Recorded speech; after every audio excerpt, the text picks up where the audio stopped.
Prochainement, tu vas donner ton témoignage. Hein, Joël? C'est bon? Voilà. Tu veux témoigner? Hmm? Alléluia. On bénit le Seigneur. Hier, on est passé par des péripéties, des choses inhabituelles, n'est-ce pas? Alors que, en me réveillant, le Seigneur mettait dans mon esprit, quand je me suis réveillé, cette parole qui est tirée de la prière que Jésus a enseignée à ses disciples. Délivre-nous du mal. Et au moment où je voulais commencer à méditer, j'entends un bruit en bas, je descends. C'était Samuel et Florent qui s'affairaient sur la machine, une machine là pour laver la voiture. Il y avait des couacs, on est venu calmement, on a réglé avec du temps. On pensait que c'était fini, n'est-ce pas? Une première panne qui est là. Donc, le Seigneur a permis qu'on a réglé ça calmement, sans gronder qui que ce soit, sans crier sur qui que ce soit, mais avec sérénité. Et à un moment donné, il fallait bouger pour déplacer, donc sortir avec la voiture. Je voulais déplacer pour qu'il puisse bien laver. J'allume, rien. Inhabituel. Et on a pris la voiture de ma belle-sœur. Cherché avec la batterie. On était vraiment fatigué. Finalement, on a pu, avec l'aide des voisins, trouver des trucs pour allumer la voiture. On pensait que c'était fini. Je quitte la maison. Je vais pour rendre visite à une sœur qui a perdu sa maman. Et je dépasse d'une ruelle. Et je vois un ami d'enfance avec qui on a passé de bons moments. N'est-ce pas? Je lui faisais beaucoup de passes, il marquait et je marquais aussi. Et on a commencé à se rappeler du bon temps. J'ai laissé le contact, la portière ouverte, les lampes allumées. Quand on a fini, je vais pour allumer la voiture, rien. Bon, on a cherché avec les taxis, trouvé le corps de masse, tout ça. Et puis, à un moment donné, je le sollicite, il dit il n'a pas de câble. Il y avait un jeune qui surveillait un chantier, il nous a sorti un câble. Donc, il a trouvé le premier fil, après le second. Donc, mon ami a amené sa voiture, on a essayé de faire démarrer la batterie. Ça ne marchait pas. Finalement, on a démonté sa batterie pour mettre dans la voiture. Tout ça, c'était hyper calme. J'appelle le mécanicien, il me dit, il n'est même pas, c'était sur sa route, hein, il n'est pas sur place. On s'est débrouillé, on a allumé la voiture. Finalement, il y avait un mécanicien qui était là-bas à côté, et il disait que la batterie est morte. Parce qu'on a mis dans notre voiture, essayé de pousser. Non, il dit non, vraiment la batterie est morte. Donc, on est allé avec mon ami Blaise pour chercher une batterie. Donc, on a fait le tour de Yoff, on n'a pas trouvé. Finalement, on a trouvé à Liberté 6. Maintenant, au retour, Blaise avait un programme, moi j'avais un autre programme. J'ai dit à Blaise, on va chez la sœur, puisqu'on était venu pour elle, 15 minutes. On va chez les frères là-bas, puisqu'il y a un anniversaire, 15 minutes. Après, je te dépose, tu règles également ton affaire. On est allé chez la sœur, vraiment, elle a été bénie du fait de nous voir. Parce qu'on l'a connue petite, dans le nouveau charismatique, comme Satan aussi, on prie ensemble. Et vraiment, elle dit que donc ça l'a touché. Et en venant, on a vu sa fille malade. Donc, avec la fatigue, je disais, bon, je te donne l'adresse d'un ami qui habite juste, tu traverses la rue, tu vas chez le pasteur Jo, tu l'appelles, tu dis, tu viens de ma part. Après, nous, on viendra un autre jour. Voilà. Donc, elle dit qu'elle va l'appeler. On quitte là-bas, on va à l'anniversaire. Donc, pour rendre la batterie, donc on reçoit à l'anniversaire. Et au moment de discuter, il y a un sujet qui sort, paf. Donc, on commence à parler, une femme commence à se plaindre, exhortation. On donne une exhortation de même pas 3 minutes. Mais ça a mis le feu là-bas. Même le mari se lève, il dit, où est-ce que tu prêches? Je viendrai là-bas. La femme, après, dit, c'est pas un hasard que vraiment, tout ça, ce qui s'est passé, c'était vraiment pour moi. Une dame qui, depuis longtemps, qui aime le Seigneur, qui cherche le Seigneur. Mais Après, quand il est parti à la cuisine, il est venu à côté de moi, il disait, samedi dernier, je me disais à moi-même, et j'ai dit à mes soeurs, j'ai dit à tout le monde, il y en a marre, ça suffit, il y en a marre. De son mariage, hein, ça suffit. Mais après, après l'exhortation, il dit, je comprends maintenant que le Seigneur me demande à garder le silence. Après, il me dit, toi là, il faut qu'on se voit. Je vais t'inviter quelque part, on va s'asseoir et on va parler. Alors, quand on vit des choses, c'est un témoignage, hein, quand on vit des choses, soyons disposés à nous laisser utiliser par le Seigneur. Imaginez depuis le matin, si je m'étais énervé, si avec tout ce qui s'est passé, toutes les contrariétés, si j'étais énervé, je commençais à crier sur les gens, est-ce que j'allais avoir cette disposition-là pour parler à la sœur? Vous comprenez, non? Et tout le temps, ça nous arrive dans notre vie. On a une contrariété le matin et on le vit mal et ça bousille tout le reste de la journée. Moi, c'est-à-dire, depuis le matin, je n'ai eu que cascade de contrariétés. Mais je suis resté calme et serein. Même pas inquiet en quoi que ce soit. Et là où même je suis tombé en panne, un ami d'enfance, c'est lui qui m'a dépanné. Parce que dans la zone là-bas, ils ont dégagé tous les mécaniciens qui étaient là-bas. Il n'y avait pas de mécaniciens à la ronde. Mais les seuls que j'ai vus, ils avaient une seule voiture à dépanner. Quand je suis venu les solliciter, ils ne voulaient même pas bouger. Vous comprenez, non? Donc, cascade de contrariétés. Mais gardons le calme quand on vit des situations pareilles. Parce que la manière dont on réagit, on empêche au Seigneur de se manifester. On empêche au Seigneur, disons, d'agir. Ne pensons pas que notre vie est toujours, je me réveille le matin, hein, j'ai senti la glace dans mon cœur, je me suis réveillé avec la musique des anges. Hein, ma journée aujourd'hui, vraiment, là où je passe, toutes les portes vont s'ouvrir pour moi. Vraiment, c'est ça notre vie chrétienne. Non. Non. Acceptons parfois qu'il y ait des embûches sur notre chemin. Mais il y a quelque chose que le Seigneur veut nous enseigner. Restons à l'écoute et apprenons la leçon. Mais regardez les apôtres. Je pense que c'est Paul et Silas. Ils sont allés, ils ont prêché. Ils ont prêché et il y a eu des manifestations. Mais juste après qu'ils aient prêché, pendant un certain moment, l'opposition s'est levée. On les a attrapés et on les a mis en prison. Ils se sont plaints une seule fois. Ils disent, Seigneur, voilà tout ce que j'ai fait pour toi et voilà ce qui m'arrive. Et pourtant, la plupart du temps, on réagit comme ça. Avec tout ce que j'ai fait pour le Seigneur, il me laisse vivre une telle situation. On le dit souvent.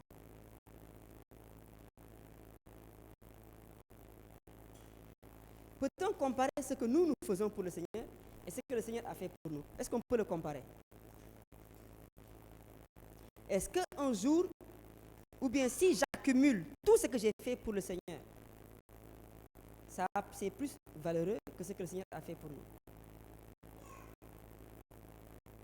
Parfois, nous pensons que nous-mêmes, hein, nous sommes indispensables au Seigneur. On lui fait beaucoup de faveurs.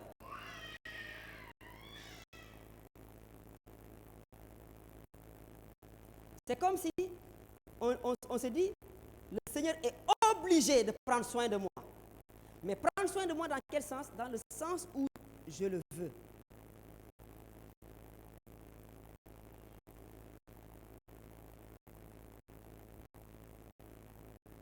Est-ce que nous voulons d'un Seigneur qui se plie à nos désirs, à nos souhaits, à nos envies?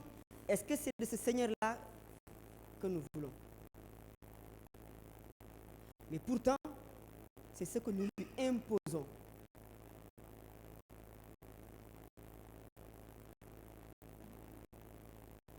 Alors, on a souvent donné ici l'exemple de Jacob, quand il allait chez son beau-père là-bas, en cours de route, n'est-ce pas? Il tombe sur un endroit où son grand-père avait érigé un autel à Bethel. Bethel qui veut dire la maison de Dieu. N'est-ce pas? Là, Abraham avait offert un sacrifice. N'est-ce pas? Et il y avait une communication entre le ciel et la terre à cet endroit. Et par hasard comme ça, du point de vue de Jacob, c'est par hasard qu'il s'est retrouvé à cet endroit. Mais du point de vue de Dieu, Dieu nous convoque dans les lieux où il fait résider son nom. Dieu nous attire dans des endroits où il manifeste sa présence. C'est pour nous faire du bien. Mais nous, souvent, on passe à côté des convocations du Seigneur. On passe à côté des événements et des circonstances dans lesquelles Dieu veut se manifester et Dieu veut se révéler à nous. On passe à côté par nos murmures et par notre intelligence qui n'est pas renouvelée. Et qu'est-ce que Jacob fait? Il prend un caillou dont il fait son chevet. Il s'endort et dans son sommeil, il a un songe. On connaît, non? Qu'est-ce qu'il a vu? On y va. Tout le monde va participer pour ne pas que les gens s'endorment. Ma soeur, qu'est-ce que Jacob a vu d'abord quand il s'est endormi? Oui. Hein? Oui, Jacob. Oui, tu vois? Vous voyez, non? Je l'ai fait pour que les gens voilà, pour qu'on se réveille un peu. Ok? Voilà. Jacob, en quittant chez son père, après avoir usurpé le droit, la bénédiction de son père, en fait, ce n'était même pas une usurpation parce que c'est son frère qui a renoncé à ces trucs et lui, il a hérité. N'est-ce pas? Mais c'était sous forme d'usurpation. Mais en fait, ce n'était pas une usurpation en tant que telle, c'est Dieu qui l'a voulu, et c'est parce que l'autre a renié son droit d'aînesse. D'accord? Donc, son frère voulait lui en voulait. Et donc, sa mère dit, va chez ton oncle. Voilà. En cours de route, il tombe, de son point de vue, par hasard, sur un endroit où il devait passer la nuit. Mais là, ce n'était pas par hasard, c'est Dieu qui l'avait convoqué à cet endroit, parce que son grand-père Abraham avait érigé un autel en cet endroit, n'est-ce pas, où il y avait une communication du ciel et de la terre, à cet endroit, et Dieu l'avait convoqué là. Mais lui, quand il est arrivé, il a pris un caillou, il en a fait son chevet. D'accord? Et il s'est endormi. Et quand il s'est endormi, qu'est-ce qu'il a vu? Hein? Oui, un peu dans le désordre. Ok? Hein? Un peu dans le désordre, qu'est-ce qu'il a vu? Oui? Oui? Oui? Ok? On va lire Genèse 28 à partir du verset 11. Verset 10. Genèse 28 à partir du verset 10. Excusez-moi, tout ça on est dans l'introduction. Genèse 28 à partir du verset 10. Ok?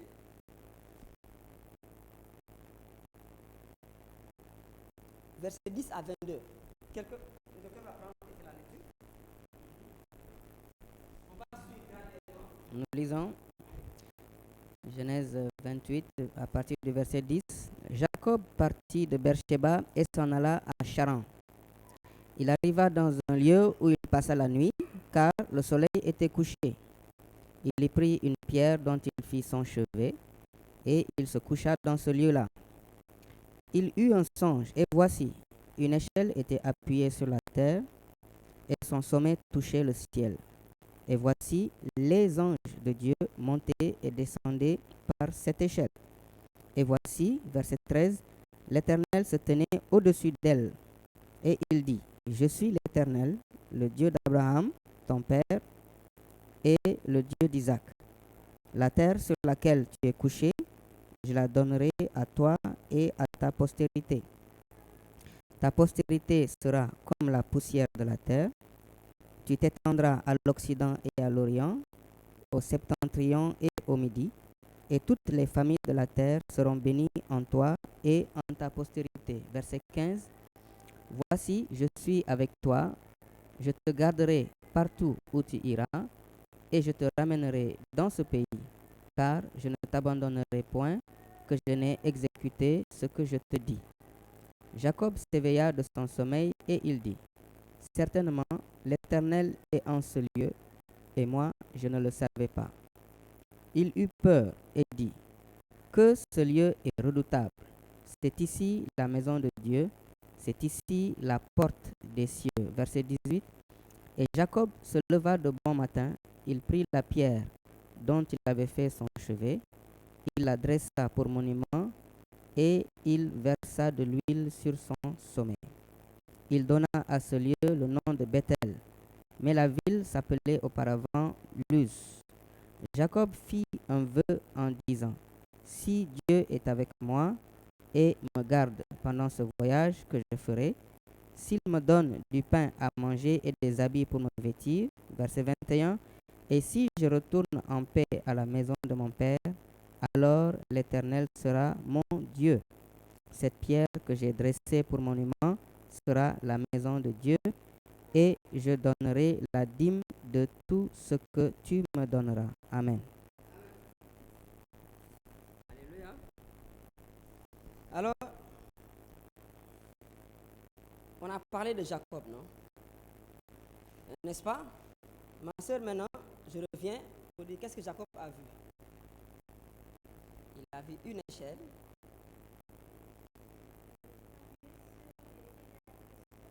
Oui.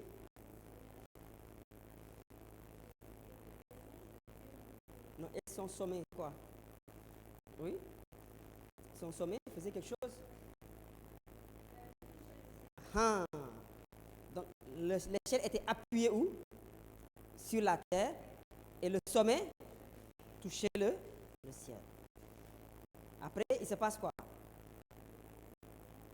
Les anges de Dieu montaient et descendaient. Quoi? Non, non, les anges, mais oui. Oui, mais les anges là, les anges, il dit quoi? Les anges faisaient quoi? Ils descendaient comment? Hein? Par, non, c'est pas par qui a été utilisé. Hein? Oui. Et les anges? Oui, touché.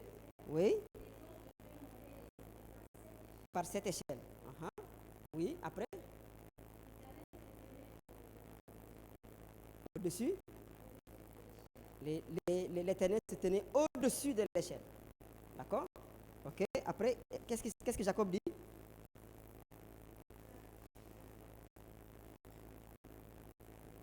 Non, non, c'est Dieu qui se révèle à lui. Dieu dit quoi? Oui. Oui. Le Dieu d'Isaac. Ok. Mais est-ce qu'il a dit ici le Dieu de Jacob? Hein? Parce que par la suite, on va dire que l'Éternel, il est le Dieu d'Abraham, d'Isaac et de Jacob. Mais ici, il dit quoi? Je suis le Dieu d'Abraham et d'Isaac. Il n'était pas encore le Dieu de Jacob. Mais quand Dieu a convoqué Jacob à cet endroit-là, qu'est-ce que Dieu voulait? Il voulait devenir son Dieu. On comprend? Hein? Je serai pour eux leur Dieu et ils seront mes fils. Donc, est-ce que le Dieu que nous servons, c'est nous qui allons chercher pour dire tu es mon Dieu? On a chanté le tu es mon Dieu, tu es mon Dieu, n'est-ce pas? Est-ce que c'est nous qui lui déclarons en premier, je veux que tu sois mon Dieu? Alléluia. Je veux qu'on comprenne. Hein? Est-ce que c'est nous, chacun de nous qui sommes ici là, on sait le jour où on s'est engagé pour Dieu. est-ce que jusqu'à aujourd'hui tu penses que c'est toi qui as décidé pour dire tu es mon Dieu? C'est toi qui as invité Dieu à venir être ton Dieu. Donc, soyons sincères et vrais. Hein? Est-ce que c'est nous-mêmes qui l'avons invité? Donc depuis le jour où j'ai choisi Jésus, hein, dans ma tête, c'est moi-même qui suis allé vers lui. C'est moi-même qui l'ai cherché jusqu'à le trouver, là où il s'était caché, hein, entre guillemets. Hein, et c'est moi qui l'ai trouvé. Mais une fois que je l'ai trouvé maintenant, il est mon Dieu. Il doit faire les choses à la manière de qui? Ah! Alléluia. Ouais, ce matin, je voulais parler de délivre-nous du mal. Mais on est dans le thème. Parce que délivrer également, dans ce passage de Matthieu 6, verset 13, il dit, ne nous induis pas en tentation, mais délivre-nous du malin. D'autres disent, délivre-nous du mal. N'est-ce pas? Mais en disant, la question que le Seigneur mettait dans mon cœur, quand on dit délivre-nous du mal, est-ce qu'on sait à qui on s'adresse? Parce qu'à mesure de dire délivre-nous du mal, n'est-ce pas, ou délivre-nous du malin, hein, l'attention est portée sur qui? Sur le malin, sur ses œuvres, sur ses activités, sur le fait qu'il soit dangereux, le fait qu'il soit, qui menace notre vie et notre marche. Nos yeux sont focalisés plus sur le malin et moins sur celui à qui on adresse la prière en disant délivre-nous. Alléluia. Alors, restons un moment avec Jacob. Restons un moment avec Jacob. N'est-ce pas? On va faire le voyage de Jacob. Ok? Jacob est quelqu'un qui était bourré de talent. On est d'accord? La Bible dit que tout ce que Jacob touchait de sa main, n'est-ce pas, fructifiait. Il était quelqu'un qui était doué de talent. Mais également, Jacob était quelqu'un de très rusé. Ça veut dire quoi? Jacob est la personne qui, tu la mets dans une situation coincée. Tac, rapidement, Jacob te sort une solution pour s'en sortir. On suit? On suit, non? Jacob, tu mets Jacob dans n'importe quelle situation là, Jacob a la solution. Quand son beau-père l'a obligé à patienter 7 ans avant d'épouser, de prendre femme, Jacob a fait quoi? Jacob, il a épaté son beau-père avec son talent de berger. Il a servi acharnement pour dire que voilà ce que je veux et je paye le prix pour l'obtenir. Et il a payé le prix. Son beau-père va le leurrer. Parce que quelque part, on peut dire que le fait de cette ruse-là est également un trait de famille. N'est-ce pas? Mais on ne va pas développer ça aujourd'hui. C'est un trait de famille, n'est-ce pas? C'est une famille comme ça, où les gens savent tromper. Parce que vous allez voir, même Rachel, quand elle va voler les térébènes de son père, elle va faire quoi également? Elle va cacher ça. Et ruse, elle met ça et s'assoit. Quand son père dit, c'est ce qui arrive aux femmes là qui lui est arrivé. Vous comprenez, non? C'est une famille où c'est comme ça. Mais Dieu nous a trouvés, nous tous, avec nos comme disait mon père, capacités de naissance. Ça, moi, je n'ai jamais compris ce qu'il voulait dire par là. Il parlait de sa capacité de naissance. Donc, entre guillemets. Donc, nous sommes nés avec quelque chose. Nous sommes nés avec des aptitudes. Nous sommes nés avec, n'est-ce pas? Mais Dieu veut redresser ces choses-là. Alléluia. Maintenant, Jacob est la personne qui, n'importe quelle situation, il a solution. Donc, quelque part, on pourrait dire que Jacob est la personne qui, en général, se fie à lui-même, se fie en ses capacités, se fie en ses moyens, se fie en ses ruses, en ses techniques. Donc, Jacob est la personne qui se confie en lui-même. Alors, jusque dans cet état-là, Dieu n'est pas encore le Dieu de Jacob. Mais Jacob a reçu l'appel dans sa vie. Jacob a hérité quelque chose.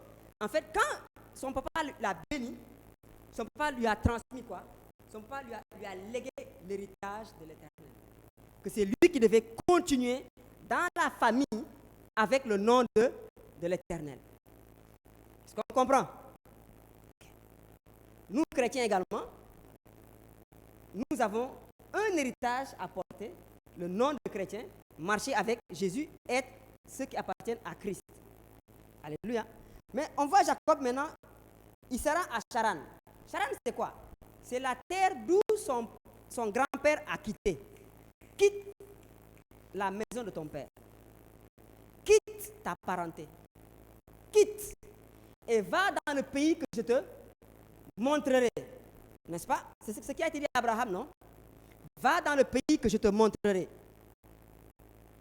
Mais nous, en général, on a du mal à quitter notre coutume et notre culture.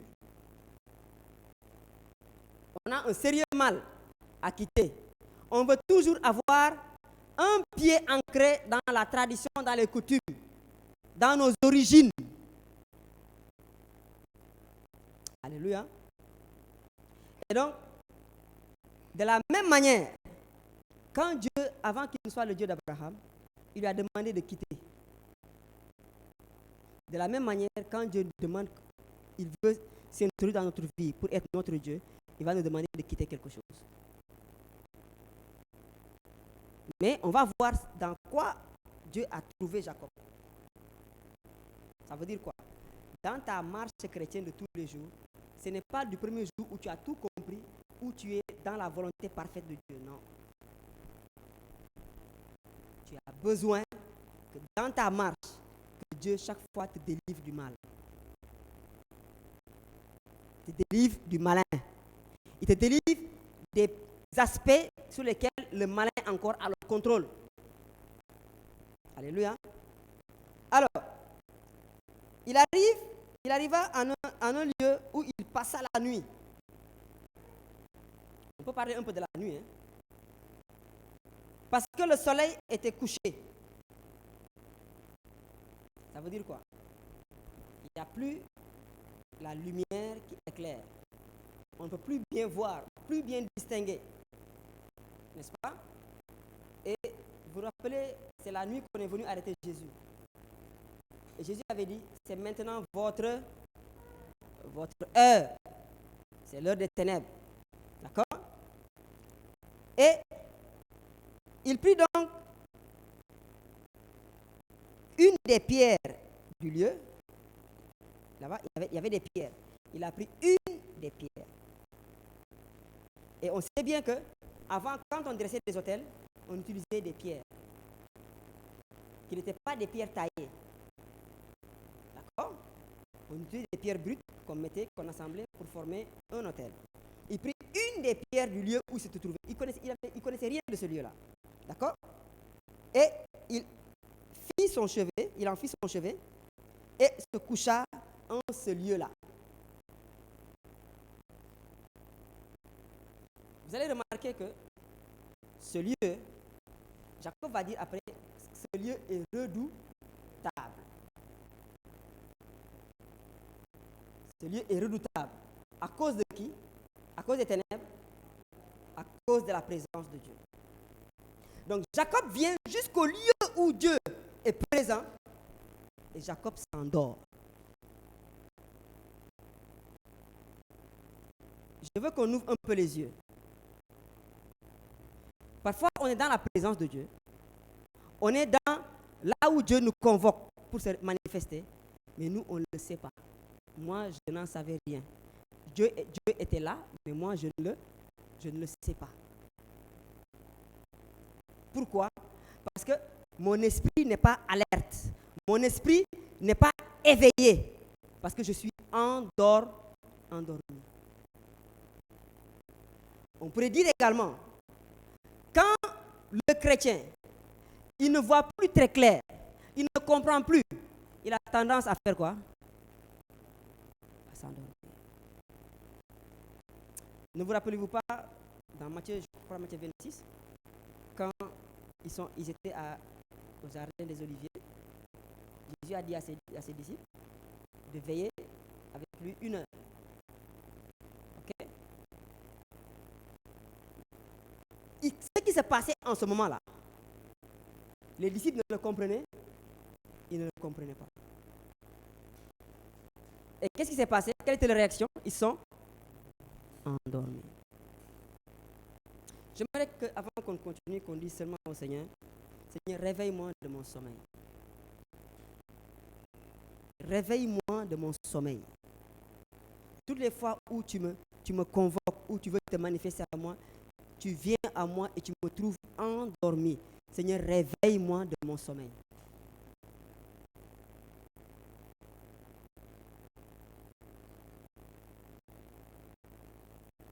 À cause de la faiblesse de ma chair, je m'endors. Pendant que toi, tu es là, tu veux que mon esprit reste éveillé. Seigneur, je m'endors.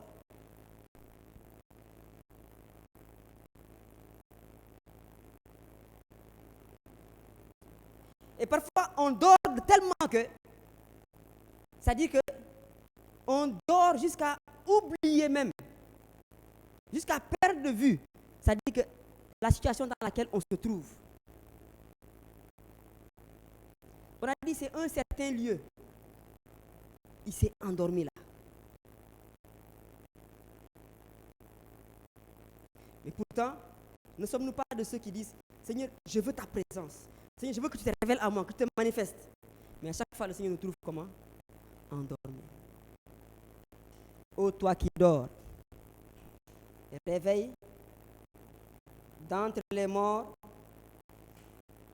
Hein? Relève-toi et Christ t'éclairera. C'est dans Ephésiens 5, non? Ok, on peut sortir le verset.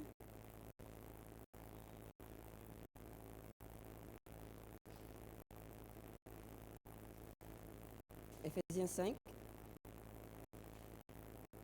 Hein? Verset 14. Ok, il dit.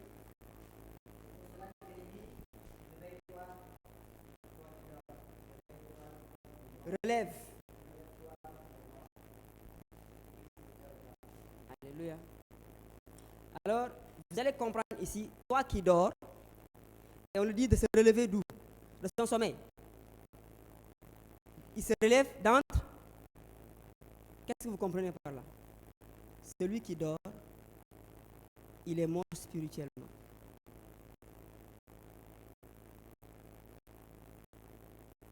Pourtant, il est dit que Dieu n'est pas le Dieu des morts, il est le Dieu des vivants. Hein? Ne dit-on pas qu'il est le Dieu d'Abraham, d'Isaac et de Jacob? Ainsi, Dieu n'est pas le Dieu des morts, mais il est le Dieu des vivants. Alléluia. Alors, délivre-nous du mal. Seigneur, délivre-nous de notre sommeil. Délivre-nous de la mort. Parce que là où est Dieu, il y a la vie. Mais comment se fait-il que Dieu est là et Jacob dort d'un sommeil de mourant? Ça nous arrive. Hein? Pas qu'on parle seulement à Jacob, ça nous arrive à moi. Moi, je sais que ça m'arrive.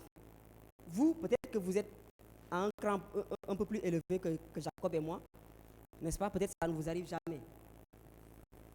Alléluia. Jacob, et il se coucha en ce lit-là. Alors il eut un songe. C'est lui qui a provoqué le songe. Hein? Donc les songes ne se provoquent pas. N'est-ce pas? Et voici, une échelle était dressée sur la terre et son sommet touchait aux cieux. Alléluia. Dans cet endroit-là, à ce temps-là, au temps de Jacob, on dit que son rêve, on a dit rêve ou songe? Songe. Et ce songe-là, c'est Dieu qui lui a donné ce songe. C'était le seul moyen que Dieu avait pour interpeller qui? Jacob. Il lui a donné un songe. Mais laissez-moi vous dire que c'est tous nos rêves qu'on fait là. Ce n'est pas tous nos rêves que c'est Dieu qui nous a donné. Attention. Parce que pour que tu aies un rêve que c'est Dieu qui a donné, il faut que tu vois Dieu dans le songe là. Et que le songe que Dieu t'a donné coïncide avec ce qui est dit dans sa parole. C'est pas que j'ai fait un rêve comme ça, donner rêve. Regarde si c'est conforme avec la parole. Dieu ne parle jamais en dehors de sa parole. Il n'y a plus de nouveauté. Vous dites que j'ai eu un rêve là, des choses. Non, c'est pas. Il faut que ça coïncide avec la parole. C'est pourquoi partager. Si peut-être toi tu ne peux pas lier ça à la parole, Jean-Michel pourra te lier avec la parole. Désiré pourra te donner quelque chose qui est lié à la parole. Et là, tu auras la confirmation que c'est Dieu qui t'a donné. On comprend? Ne vous accrochez pas à un songe tant que cela ne cadre pas avec la parole. Et on va voir que le songe de Jacob là cadre avec la parole. Il a vu quoi? Une échelle. Et on dit que les anges montaient et descendaient par cette échelle-là. Par le biais de cette échelle. D'accord? Donc ici c'est le moyen. Mais maintenant, l'échelle va se révéler dans la parole. On connaît, non? Qui connaît ce passage-là? Jean 1.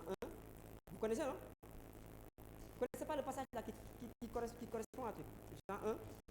Quand Jésus a parlé à Nathanaël. Ok? Jean 1, à partir du verset 50. 50-51. Jésus lui répondit, parce que je t'ai dit que je t'avais vu sous le figuier, tu crois, tu verras de plus grandes choses que celles-ci. Donc, une grande chose, que le fait que Jésus te dise, je t'ai vu, je connais ta situation, tu étais malade, je t'ai guéri. La plus grande chose, c'est quoi? Il dit, et il lui dit aussi, en vérité, je vous le dis, désormais, il dit quoi? Désormais, à partir de maintenant, je vous dis, désormais, vous verrez le ciel ouvert. Vous verrez quoi? Ciel ouvert. Jacob, il a vu quoi? Donc, le sang de Jacob, c'est Dieu qui lui a donné, oui ou non? La parole le confirme. Il dit, et les anges de Dieu montaient et descendre. C'est confirmé? Avec ce que Jacob avait vu, ma soeur, c'est confirmé? Maintenant, il dit quoi? Monter et descendre sur l'échelle. Hein? Sur le Fils de l'homme. Là-bas, il disait, il descendait par cette échelle. Il n'y avait pas un autre endroit où le ciel pouvait communiquer avec la terre. Il n'y avait pas un autre moyen. Est-ce qu'on comprend? Il dit, monter et descendre sur lui. Alléluia. On peut poursuivre? Donc, on a dit tout à l'heure, quand tu as un songe, il faudrait que ça coïncide, il faut que Dieu se révèle dans ce songe-là et que cela coïncide avec sa parole. Et sois tranquille, ce songe-là vient de qui? Il vient de Dieu. Amen. Ok. Il dit, on va revenir sur l'échelle, hein? On poursuit seulement notre lecture. Et voici, l'Éternel se tenait au-dessus d'elle. Et il dit, je suis l'Éternel, le Dieu d'Abraham, ton père, et le Dieu d'Isaac. La terre sur laquelle tu es couché, je la donnerai à toi et à ta postérité. Et ta postérité sera comme la poussière de la terre, et tu te répandras, tu t'étendras à l'Occident, à l'Orient, au Nord, au Midi, et toutes les familles de la terre seront bénies en toi et en ta postérité. Dieu continue qui parle, hein? Dieu se révèle. Il dit, et voici, je suis avec toi.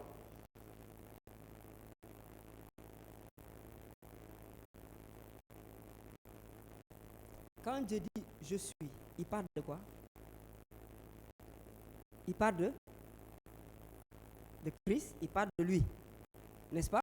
Quand Moïse a dit, je le dis, quand il me demande quel nom je vais donner, qui t'a parlé, quel nom je vais donner, il dit, je suis avec toi.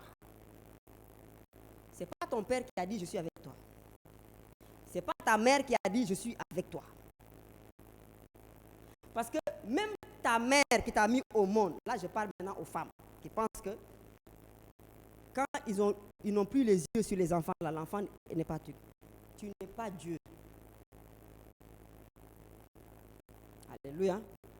C'est pas parce que tes yeux ont quitté ton enfant un instant que ton enfant est... Non. Non. Et c'est comme ça que même quand les enfants vont se marier maintenant, je veux toujours m'immiscer parce que je réclame le titre de mère. J'étais porté 9 mois. J'étais nourri. J'étais amené à l'école. J'étais soigné quand j'étais malade. Hein? Donc, la mère veut être, je suis avec toi jusque dans ton lit conjugal. Vous avez vu ces situations, oui ou non? Bon, que Dieu nous donne de nous repentir avant que nous, on tombe dans ces erreurs-là. Faut pas, on voit ça chez les autres, on pense seulement chez les autres. Ça peut nous toucher, nous également. Alléluia. Il dit, je suis avec toi. Il continue. Et je te garderai partout où tu iras. Vous avez vu une mère qui garde son enfant partout où son enfant va? Vous avez une fois vu ça? Hein? Ça dépasse la capacité de l'homme. Pourtant, la Bible dit qu'une mère n'oublie pas son enfant, le fruit de ses entrailles. Hein? Une mère n'oublie pas. Quand elle dit, où est mon enfant? Boum, tu penses premièrement à qui? À ton enfant. Il dit, je serai avec toi partout où tu iras. Et je te ramènerai en ce pays, dans ce pays. Il faut bien comprendre, Dieu dit, il va ramener Jacob où? Dans ce pays. Il parlait de quel endroit? Hein? Là où il était couché. Ok. Après, il continue, il dit, car je ne t'abandonnerai point. Isaïe dit, une mère oublie-t-elle l'enfant qu'elle allait? Même si elle l'oublierait, moi l'Éternel, je ne t'oublierai jamais. Il dit, je ne t'abandonnerai point. Je ne te délaisserai point. Qui parle comme ça? C'est Dieu. Une mère peut dire à son enfant, je ne t'abandonnerai point. Pourtant, elle dit que l'enfant quittera son père et sa mère. C'est pas que tu l'as abandonné, mais tu ne peux pas avoir cette présence-là. Mieux que la présence de l'Éternel dans la vie de ton enfant. Même dans ta propre vie, même dans la vie de ton mari. Tu ne peux pas. Mari vice-versa pour la femme et pour les enfants. Tu ne peux pas. Alors ne prenons pas la place de Dieu. Restons à notre place, n'est-ce pas? Chacun pour ce qui le concerne. Je ne t'abandonnerai point que je n'ai fait ce que je t'ai dit. Combien de fois, nous, parents, on a donné des promesses à nos enfants, à nos maris, hein, à nos épouses, hein, à nos femmes, à nos maris, à nos frères et sœurs. On a dit des choses. Est-ce qu'on a tout tenu de ce qu'on a dit depuis qu'on existe? Le seul qui dit et qui fait, c'est l'Éternel. Alléluia. C'est pourquoi on doit se fier à sa parole. Et Jacob s'éveilla de son sommeil et dit, Jacob est ramené à la vie. Il dit, certainement l'Éternel est en ce lieu et je ne le savais pas. Il lui peut, n'est-ce pas, et dit que ce lieu est redoutable. C'est ici la maison de Dieu. C'est ici la porte des cieux. Alors, dans Jean, on a lu quoi? Vous verrez les cieux. Ici, il est dit, c'est ici la porte des cieux. Mais pour que les anges montent et descendent, les cieux étaient fermés. les cieux étaient ouverts. On comprend, hein? Ok. Il dit, c'est ici la porte des cieux. L'Éternel est en ce lieu, et moi, je n'en savais rien. Il ne vous est jamais arrivé de dire, où est Dieu? Est-ce que Dieu existe? Est-ce que Dieu est là? Est-ce que Dieu est dans cette situation-là? Pourtant, Dieu peut être là, et toi, tu peux ne pas tu n'en sais rien. Donc, à toutes ces personnes-là qui s'interrogent, mais où est Dieu? Pourquoi Dieu n'agit pas? Parce que Dieu est là, mais eux, ils n'en savent rien. Pourquoi? Parce qu'ils dorment. Parce qu'ils sont morts. Et Dieu n'est pas le Dieu des... Dieu, n'est-ce pas? Un mort ne peut pas découvrir Dieu par lui. Il faut que tu te réveilles de ton sommeil. Alléluia. Il dit, et je n'en savais rien. Jacob se leva de bon matin. Il dit quoi? Bon matin. Première heure. C'est l'heure des résolutions. C'est l'heure où on est en pleine forme. Jacob s'est réveillé avec une vision céleste. Jacob était boosté. Jacob était réveillé en lui-même. Et de bon matin, tout le matin, Jacob va révéler l'état de son cœur. Qu'est-ce que Jacob va faire? Il dit, il prit la pierre dont il avait fait son chevet et il le dressa en monument. Monument, ça veut dire hôtel. C'est-à-dire que Jacob commence à poser des actes de quelqu'un de spirituel. Tout le matin, on se réveille, on cherche la face de l'Éternel. Tout le matin, on prend des résolutions. Mais laissez-moi vous dire, parfois on se réveille tôt le matin, on cherche la face de l'Éternel, on prend la parole, on médite, mais la suite révèle qu'on l'a fait de la mauvaise manière. Alléluia. On poursuit Jacob. Ce matin, je ne voulais même pas parler de Jacob. Mais il faut qu'on parle de Jacob. Alléluia. Il dit, tôt le matin, rappelons-nous de ce qu'on fait tôt le matin. Parce qu'on nous a dit tôt le matin, là, si tu ne cherches pas la face de l'Éternel, ta journée est gâtée. Hein? Il prit la pierre dont il avait fait son chevet, il le dressa en monument. N'est-ce pas?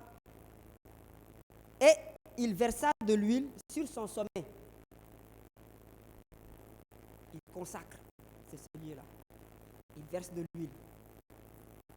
N'est-ce pas? Il pose un acte spirituel. N'est-ce pas? Il consacre ce monument. Et il appela ce lieu-là Bethel. Ça veut dire maison de Dieu. Alléluia. Vous voyez l'acte que Jacob va poser? Jacob va poser un acte et c'est lui qui va, après le lieu où Dieu l'a convoqué, il va donner un nom à ce lieu-là. Qui devait donner le nom à ce lieu? Hein? Et qui donne le nom? Jacob. Est-ce que Dieu l'a dit, prends ton truc de chevet là et fais-en un hôtel? Vous vous rappelez des gens qui mettent la Bible là, qui ouvrent la Bible, qui mettent oreiller, qui dorment dessus?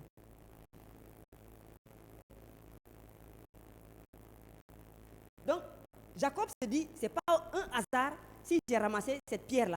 Donc, cette pierre-là doit être une pierre spéciale. C'est comme ça qu'on garde de petits souvenirs. Non, c'est ma maman qui m'a donné ça. C'est spécial. Chaque fois quand je porte ça là, dans la journée, on me donne de l'argent. Non, je veux qu'on regarde. Cela ne nous est jamais arrivé. Il y a des choses que l'on garde. On dit, moi je me rappelle, quand j'étais enfant, j'avais un habit que j'aimais bien porter. L'habit là, j'avais remarqué, chaque jour que je porte l'habit là, je me bagarrais. Chaque jour. J'ai fait la remarque, j'étais enfant, hein. J'avais peut-être l'âge entre André et Olivier comme ça. Chaque fois, l'habit là, j'aimais cet habit là. Parce que quand je portais l'habit là, ça me faisait penser aux acteurs de cinéma, ceux qui jouent les films là. Donc moi, quand je porte l'habit là, je me comporte comme les acteurs de cinéma. Donc à la moindre provocation là, c'est l'acteur de cinéma qui sort là. Et je me bagarre. Hein? Onction de bagarre. Donc on a des choses spéciales comme ça que l'on garde. Et on fait des remarques. Chaque fois quand je fais ça là, il y a tel qui m'arrive. Alléluia. Seigneur, délivre-nous du mal. Jacob prend la pierre. Il dit, si j'avais pris une autre pierre, je n'allais pas voir ce que j'ai vu. Donc cette pierre-là, il y a quelque chose. Attends, c'est la pierre qui est quelque chose ou bien c'est l'échelle qui est quelque chose? Est-ce que la pierre est plus grande que qui? Que l'échelle. Et l'échelle, on a vu que c'est qui? Alléluia. Parfois, on renverse les choses. Il y a des choses que l'on élève dans nos vies plus que Jésus. Il faut que Dieu nous en délivre. Il y a des choses qu'on leur donne un traitement spécial. Et puis maintenant, on appelle Dieu pour que Dieu vienne valider ce que moi j'ai fait. Pourtant, Jacob s'est levé de bon matin. Et il était dans l'erreur. Et on va continuer à voir les erreurs de Jacob. Parce qu'il a faussé le départ. Et la suite également est faussée. Mais pourtant, Jacob était convaincu dans ce qu'il faisait et de ce qu'il disait. On va voir la suite. Il dit quoi? Tandis qu'auparavant, cette ville s'appelait Luz. Et Jacob fit un vœu en disant. C'est-à-dire que quand il a pris l'autel là, cette pierre si spéciale, sur laquelle il a versé une huile si spéciale, Jacob maintenant va faire un vœu. En faisant un truc, il a nommé dans cet endroit-là, selon lui, la maison de Dieu. C'est-à-dire que c'est comme si c'est Jacob qui a fait quoi? Qui a attiré Dieu dans cet endroit-là. Quelque part, c'est comme si cette pierre-là est le lien qui est lié à qui? À ce Dieu qui s'est révélé à lui. Il y a erreur, hein? Est-ce qu'on comprend? Maintenant, il va faire un vœu en disant, si Dieu est avec moi. Dans son vœu, il commence par dire quoi? Si. Donc, quand on dit si, est-ce qu'on a la certitude? Est-ce qu'on est certain? On pose maintenant des conditions. Si, non seulement on est dans l'esprit, mais également on peut poser des conditions. Si, et seulement si. Là maintenant, on va commencer à faire la mathématique. Si et seulement si. Alors, il dit, si Dieu est avec, j'aimerais qu'on commence à participer. Hein? Il dit quoi? Si Dieu est avec moi. On compte, c'est combien? 1. On a dit que Jacob va faire un vœu. Attends, il faut quand on lit la parole de Dieu, il faudrait qu'on soit ouvert par l'esprit. On a dit, Jacob va faire quoi? Un vœu. Olera, Jacob va faire quoi? Un vœu. On va sortir le vœu de Jacob. Son vœu, hein? Mais avant qu'il ne fasse son vœu, on va nommer tout ce que Jacob a dit. Il dit quoi? Aidez-moi. Si Dieu est avec moi. D'accord? Et on va voir c'est quoi le vœu de Jacob dans tout ça. Tout ce que Jacob a dit. Il dit, si Dieu est avec moi. On continue, il dit, et me garde, n'est-ce pas, dans ce voyage. Ah, c'est combien de choses? 2. On continue. Et me donne du pain à manger. 3. Ok? Et des habits pour me vêtir. Ah, ça fait combien? Après, il dit quoi? En paix. Hein? Si je suis en paix, où? Dans la maison de mon père. 5.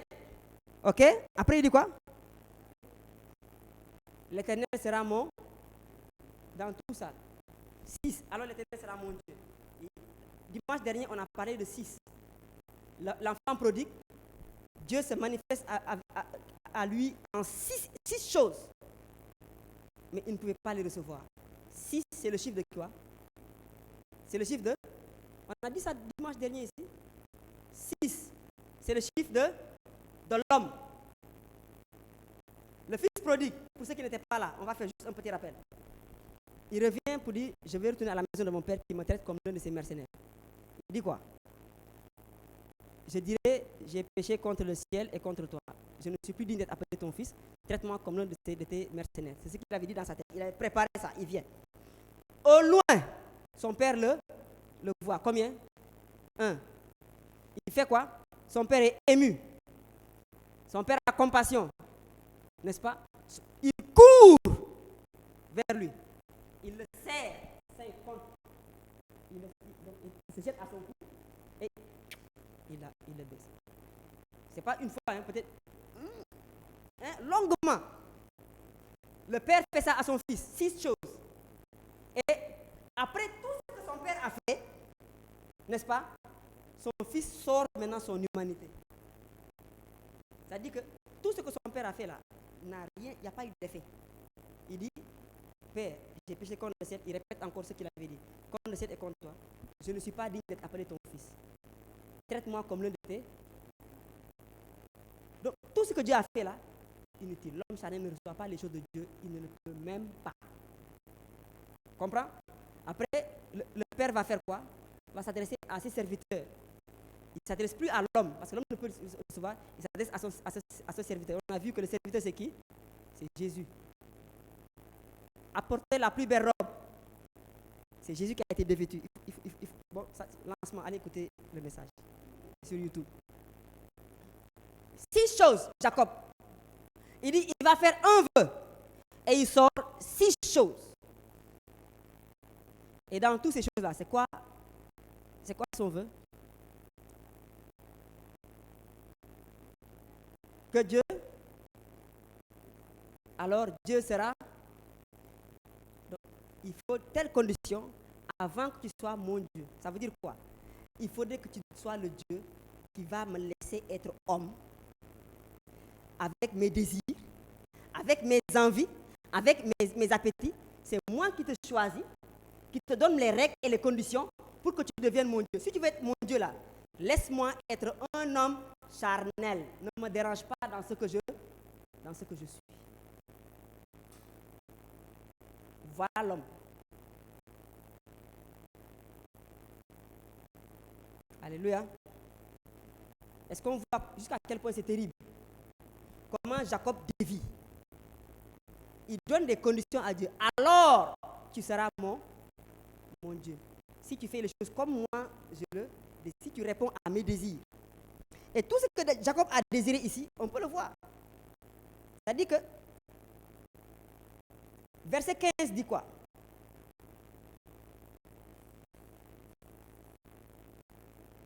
Ok? D'abord, Dieu commence à parler au verset 13. Il dit,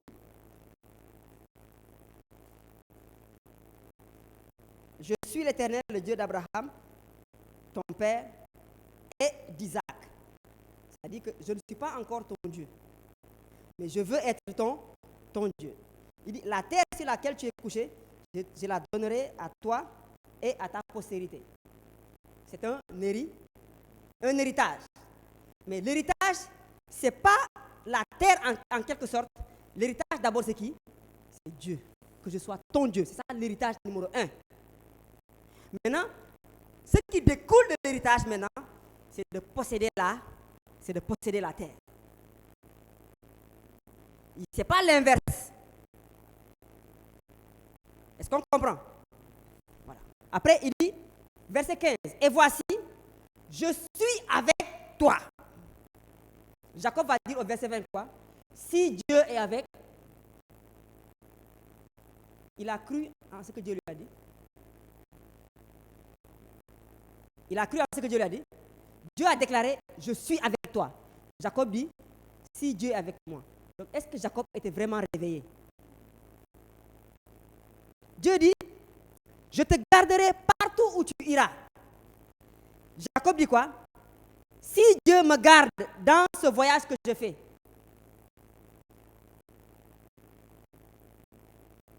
Jacob a cru à la parole de Dieu. On continue, hein? On revient. Il dit, et je te ramènerai en ce pays. Dieu dit qu'il va le ramener dans ce pays. Jacob dit quoi? Hein? Si je retourne en paix à la maison de mon... Parce que Jacob est celui qui est parti, comment dirais-je, en aventure. Il est parti dans un autre pays. Donc, au retour, il faut que tout le monde soit au courant que Jacob a percé. Parce qu'il faut qu'il retourne à la maison de son père pour montrer aux autres là, j'ai percé. Il faut que je vienne construire là-bas au village. Que tout le monde voit que le fils d'Isaac a percé. Et on va louer en ce moment qui? Jacob. Jacob veut quoi? Hériter dans la maison de son père et non pas là où Dieu veut l'implanter.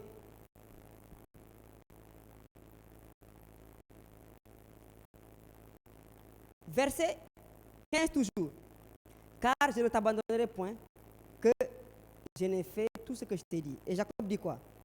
Jacob dit que pendant le voyage, il a besoin de pain. L'homme ne vivra pas seulement de... On a chanté tout à l'heure, non? Hein? Jacob dit, il veut des vêtements. Il veut être beau, bien sapé, n'est-ce pas? Manger bien, être en bonne forme, il a bien grossi, il est devenu bien gras. Ça veut dire que c'est signe de réussite.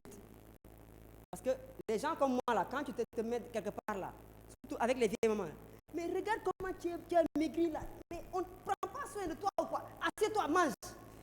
On vous a jamais fait ça? Hein? Moi, j'avais des tantes comme ça. Quand ils te voient, ils commencent à toucher ici, là. À toucher. Elles ont des points où elles touchent là. Ils disent, mais toi là, regarde comment tu es maigrichon là. Assieds-toi maintenant. Et elle commence à, elle prend et elle met dans ta bouche.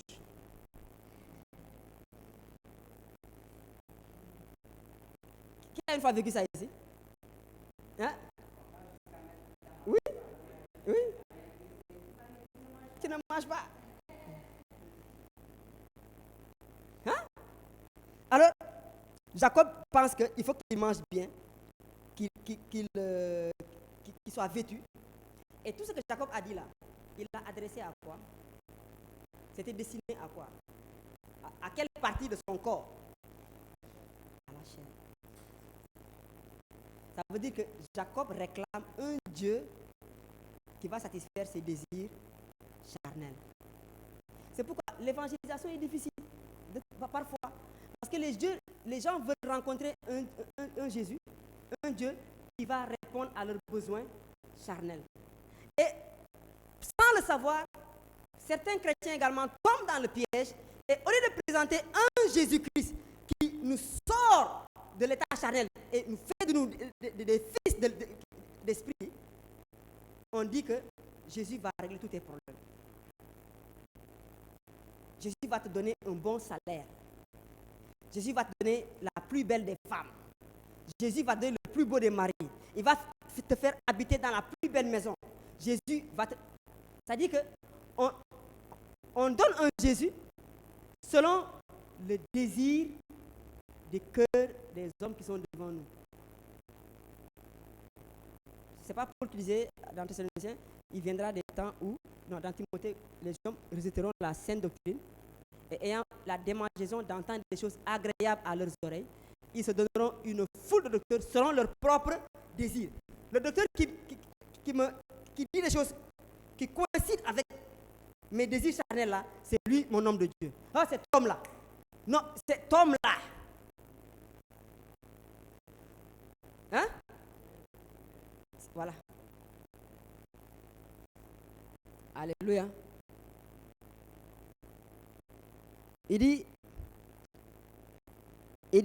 et cette pierre que j'ai dressée en monument sera la maison de Dieu.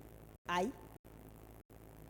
Vous comprenez la logique de Jacob maintenant. Quand il a pris la pierre, il dit, Dieu, où est-ce qu'il va faire habiter Dieu? Hein? Dans la pierre. Ça dit que reste là où moi j'étais assigné de rester. Quand j'ai besoin de toi, je viendrai, c'est moi-même qui viendrai vers toi. Et je vais verser, je vais invoquer ton nom et tu seras obligé de me répondre. C'est pas le fétichisme ça. C'est pas le fétichisme. Ah, moi, parfait, on connaît ça, non? Là où le coin, là où les vieux invoquaient les ancêtres. Hein? Quand il n'a pas besoin d'invoquer là, il passe là-bas. Mais le jour où on a besoin d'invoquer, ce sera spécial. On vient, on verse du vin, on verse les liqueurs, les bouteilles les plus chères, on verse. Et puis on commence à dire, protège les enfants qui résident à l'école, qui font. Jacob veut enfermer Dieu dans une pierre. De la même manière, aujourd'hui les chrétiens, on veut enfermer Dieu dans 4 murs.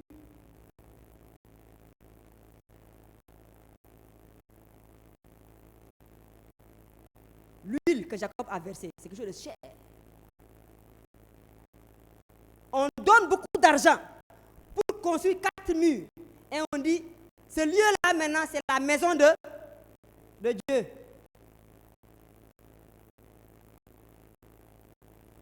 C'est Dieu qui a dit qu'il veut habiter dans 4 murs. Non, qu'on soit vrai. Ça veut dire que si tu bâtis un truc somptueux à coups de milliards, Dieu est-il obligé de venir y résider?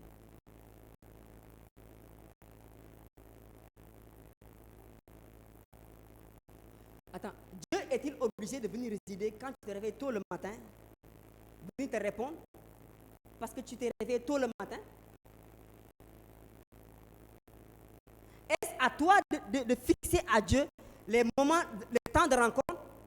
Est-ce à toi de fixer à Dieu comment est-ce qu'il doit communiquer avec toi? Soyons renouvelés dans l'esprit de notre intelligence. Alléluia. Vous voyez, il se passe quelque chose ici et Jacob passe à côté. Il dit, ce monument sera la maison de Dieu. C'est Dieu qui a révélé à Jacob que c'est ce monument-là qui sera ma maison.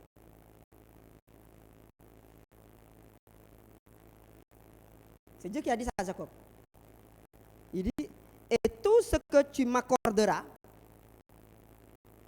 c'est-à-dire tout ce que tu as donné dans le pain, les vêtements, n'est-ce pas, tout ce que tu m'accorderas, que je vais te demander, que tu vas m'accorder, il dit, je t'en donnerai fidèlement la dîme. C'est Dieu qui a demandé à Jacob, donne-moi la dîme. Il dit, si tu me donnes, c'est comme des gens qui disent que non, si Dieu me donne un salaire de 10 millions, non, là je vais donner une dîme, je vais donner ma dîme. Qu'est-ce que ça signifie? Hein? J'ai envie de 9 millions. C'est pas ce que ça veut dire? Je veux 9 millions. Non, si je te donne ma dîme là, hein, tout le reste, laisse-moi gérer ça comme je veux. Donc, je t'ai donné la dîme de ce que tu m'as donné là. Donc, pour le reste là, tu n'es plus concerné. Alors, voilà ce que Jacob a réalisé. Là où Dieu voulait lui dire, je veux être ton Dieu. Là où Dieu dit, je suis avec toi. Là où Dieu dit, je te garderai partout où tu iras. Je serai avec toi. N'est-ce pas? Je ne te délaisserai point. Je vais te ramener en ce pays.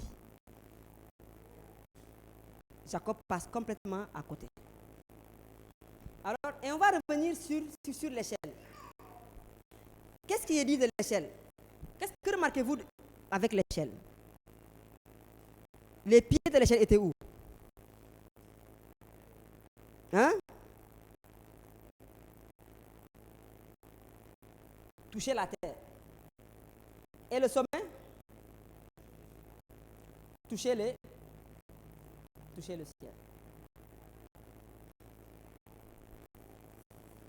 Regardez ce que l'homme est capable de faire. N'est-ce pas? On a dit ici que Jacob est la personne qui sait régler toutes les situations. Jacob est quelqu'un de rusé, de pratique, quelqu'un d'efficace. Mais quelle grande qu'ait pu être l'efficacité de Jacob, Jacob était incapable par lui-même de trouver un moyen par lequel il peut, étant sur la terre, atteindre le ciel.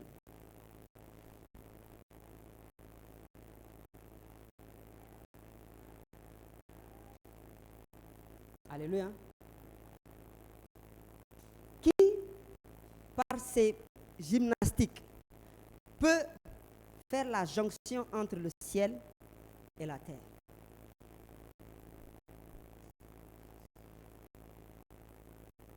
Et Jacob va prendre des voies détournées qui, en apparence, sont spirituelles. Mais toute la démarche de Jacob a été une démarche charnelle. Et Jacob a vécu ainsi pendant de longues années. Et pourtant, Dieu le poursuivait toujours, attendant le moment de sa transformation.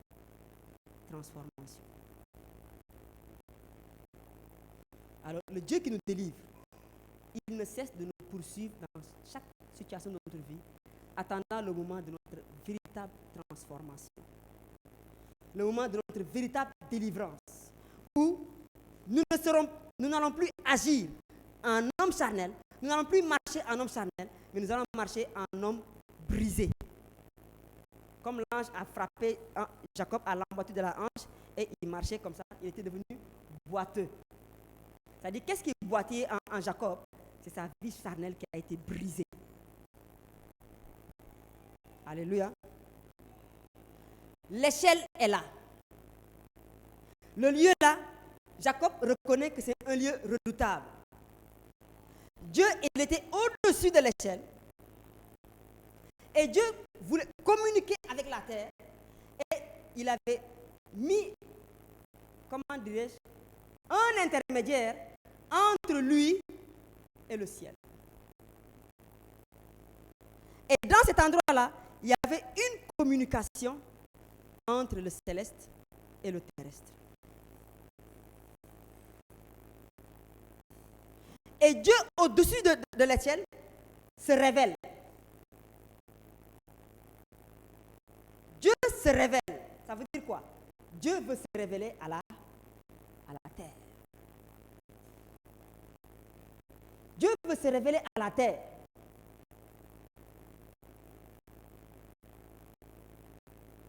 Et lui, dans toute sa sainteté, s'il venait comme ça, se manifester à la terre, nous allions être détruits.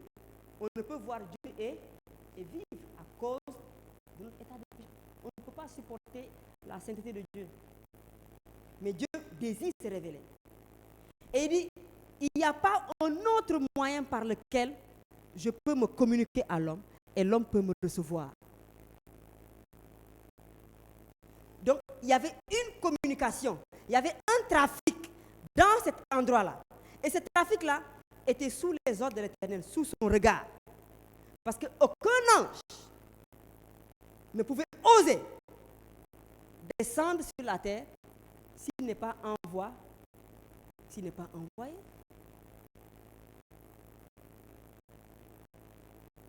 Alors, tout ange qui viendra se présenter, qui ne passe pas par la porte, qui escalade le mur. Jean 10, vous allez lire, le mercenaire, il fait quoi? Le voleur, il fait quoi? Il ne passe pas par là. il passe, il fait quoi? Il escalade. Et quand il vient, quel est son dessein? Il vient pour détruire, pour perdre. Donc, la communication entre le ciel et la terre était une directive du Père des Lumières. C'est Dieu qui a donné quoi? Ordre aux anges de monter et de descendre. Et ils ne pouvaient descendre que par un seul chemin.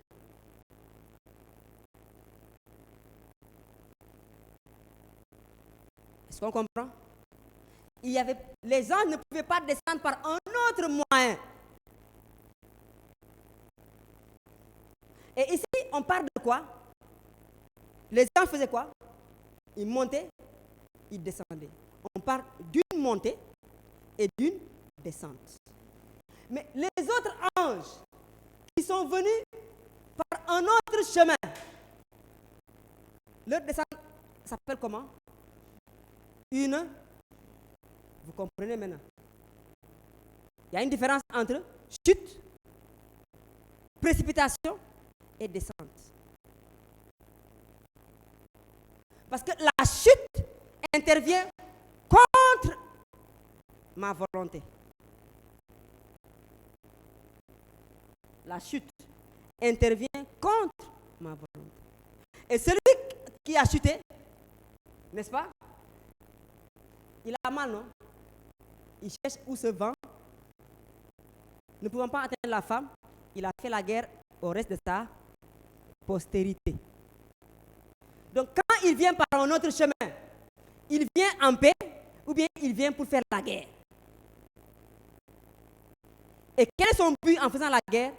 Il veut me détruire. C'est pourquoi la prière dit, délivre-nous du mal. De celui qui ne descend pas par le vrai chemin. De celui qui ne passe pas par le vrai chemin. De celui que toi-même tu n'as pas envoyé. Mais il vient par lui-même. Jésus dit, mais si un autre, c'est mon Père qui m'a envoyé. C'est pas ce que Jésus dit dans Jean. Mais vous ne recevez pas mon témoignage. Pourtant, mon témoignage est vrai. Mais il dit, mais si un autre vient et parle de lui-même, vous recevez son témoignage. Adam n'a pas reçu, Ève n'a pas reçu le témoignage du diable. Et nous, sans le savoir, on aime que l'autre nous montre un autre chemin, un autre endroit, une autre manière d'adorer Dieu, de le servir, pour satisfaire nos désirs. Dieu, délivre-nous du mal. Dimanche dernier, on a vu qui t'a appris que tu étais nu. L'autre voix qui a parlé.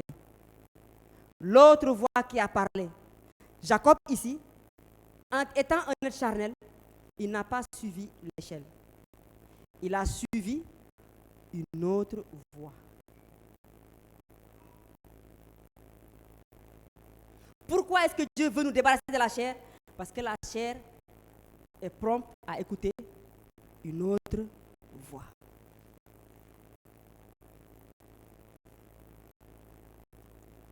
Je m'étonne de ce que vous détourniez si promptement, n'est-ce pas, de l'évangile, de la simplicité de Christ, pour passer à un autre évangile. Mais il n'y a pas d'autre évangile. Un autre chemin. Alors, un seul chemin. Dieu donne pour tout ce qui concerne le ciel, pour toucher la terre. Et il s'agit, quand on parle de la terre, ce n'est pas toucher la poussière, mais c'est toucher l'homme qui a été tiré de la terre. Alors, qu'est-ce que ça veut dire? On dit que les anges, ils montaient et ils descendaient. Donc, ce chemin-là est à double sens, ce n'est pas un sens unique. Donc, c'est descendre, monter.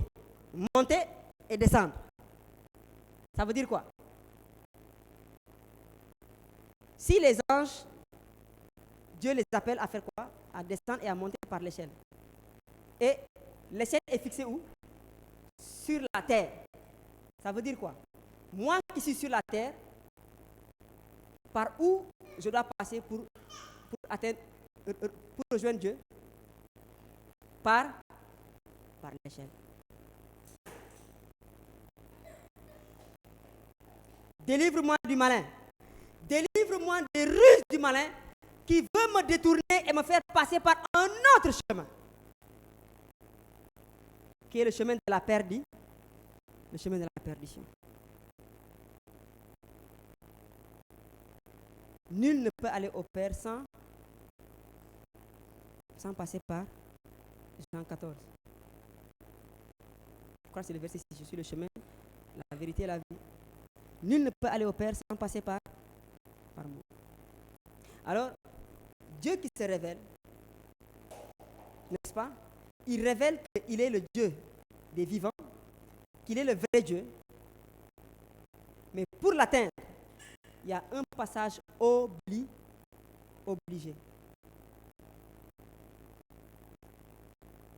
Cette échelle-là n'était pas là de façon facultative.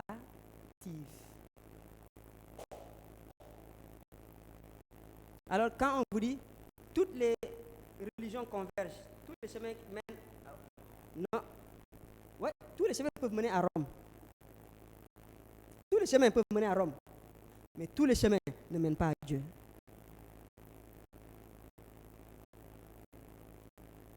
Alors, il faudrait que je quitte les chemins que j'ai tracés moi-même. Il faudrait que je quitte mes méthodes, mes techniques pour m'approcher de Dieu. Il faudrait que je quitte ma façon d'approcher Dieu. Il faudrait que je me soumette à quoi? À ce que Dieu m'a présenté pour m'approcher de lui.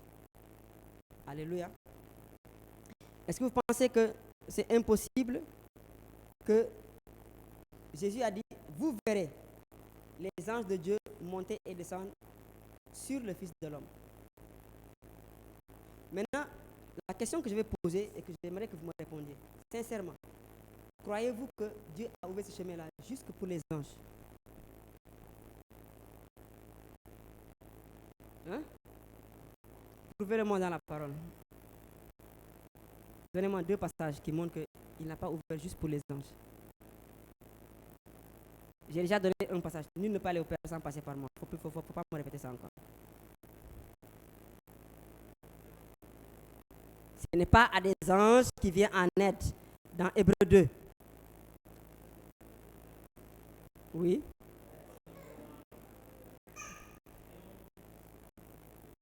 Accès. Hein? Hébreux. Oui, c'est Hébreux 10, verset 19.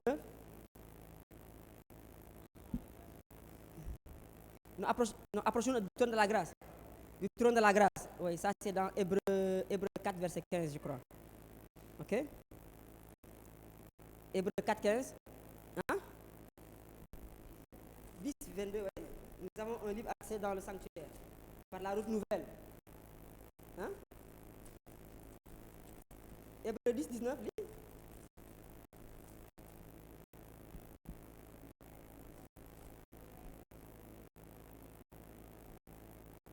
Alléluia.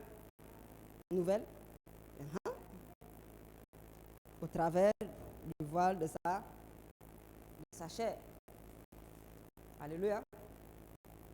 Et quand on dit du voile de sa chair, le voile c'est comme quelque chose qui est masqué.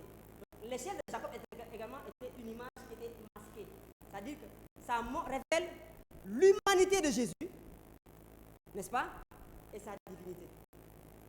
Il est le seul qui a fait la jonction entre ciel et terre. Et même quand Dieu a montré à Moïse le modèle, il dit, tu vas construire le tabernacle selon le modèle qui t'a été montré sur la montagne. Et le modèle, c'est qui? On l'a vu dimanche, Protos. Le modèle type, c'est qui? C'est Jésus. Donc, l'échelle là, Jésus est le seul qui était à la fois homme et Dieu. Donc, lui seul pouvait réconcilier les humains avec Dieu. Lui seul pouvait faire être le trait d'union. Donc c'est pourquoi la Bible dit, il n'y a pas un autre intermédiaire. Donc le caillou de Jacob ne pouvait pas être intermédiaire. Même si c'est fait avec une bonne intention. Les résolutions de Jacob, le vœu de Jacob ne pouvait pas être accompli en ce moment parce qu'il était encore charnel. Mais il fallait que le charnel soit revêtu du divin. Je serai ton Dieu. Ça veut dire quoi? Le divin s'unit à l'humain. Et dans la tente, vous allez voir le bois d'acacia qui est le bois incorruptible. Un bois qui se conserve longtemps, qui vient d'un arbre qui a une longue durée de vie. Un arbre qui fleurit quand il n'y a pas d'eau. On peut faire une étude sur le bois d'acacia. Et Jésus était, même l'arche de l'alliance, fait de bois d'acacia revêtu d'or. Les planches du tabernacle, bois d'acacia revêtu d'or. L'autel du sacrifice, bois d'acacia revêtu d'airain. L'airain, c'est le symbole du jugement. Apocalypse, tu vas voir Jésus, ses pieds étaient d'airain. C'est le jugement. C'est avec ces pieds-là qu'il a foulé la cuve de la colère de l'Éternel, le jugement. Donc, avant que les pieds d'airain me mènent dans le jugement final, je dois que ces pieds d'airain puissent me consumer dans l'autel du sacrifice. Que tout ce qui est charnel en moi, que j'en sois dépouillé. Offrez-vous à Dieu comme un sacrifice vivant, saint et agréable, la cuve d'airain. Mais il était le seul, humain, parfait, pur, sans tache ni défaut, qui était capable de pouvoir exécuter le jugement de l'Éternel. La cuve, n'est-ce pas, des ablutions, en airain également. Ou avec les miroirs des femmes. On pourra faire le truc après, n'est-ce pas? La table des pains, le chandelier, l'autel des parfums, l'arche. C'est le divin qui veut rencontrer l'humain. Mais il n'y a pas un autre endroit, il n'y a pas une autre possibilité que le chemin que Dieu a tracé. C'est Jésus. Nul ne peut aller au Père sans passer par moi. Alors nous avons besoin d'être délivrés de tous les chemins détournés que le diable nous a enseignés, que nous avons hérité de la vaine manière de vivre de nos parents, que nous avons vu dans nos coutumes, dans nos traditions. C'est pourquoi il faudrait qu'on quitte. Mais pour quitter, il faudrait qu'on soit brisé.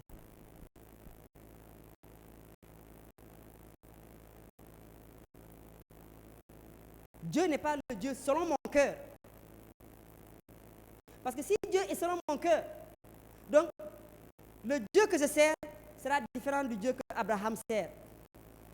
Jean-Michel, on est d'accord? Si Dieu il est selon mon cœur, donc le Dieu que j'ai sera différent du Dieu d'Abraham. Parce que je n'ai pas les mêmes désirs que Abraham.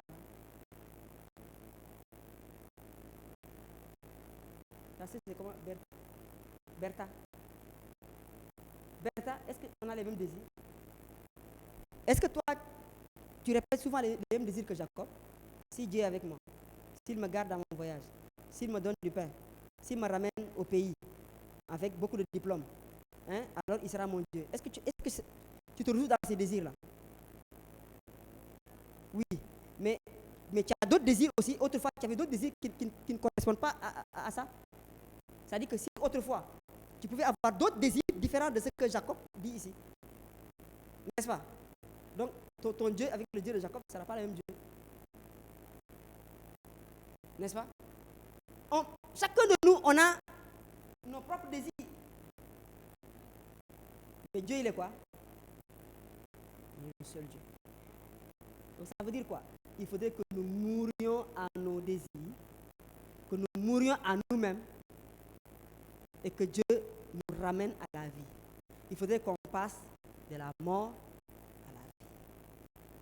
On a dit ici, Jacob se réveilla. On va le lire. Hein? Il dit,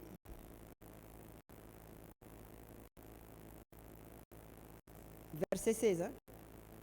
Jacob s'éveilla de son sommeil.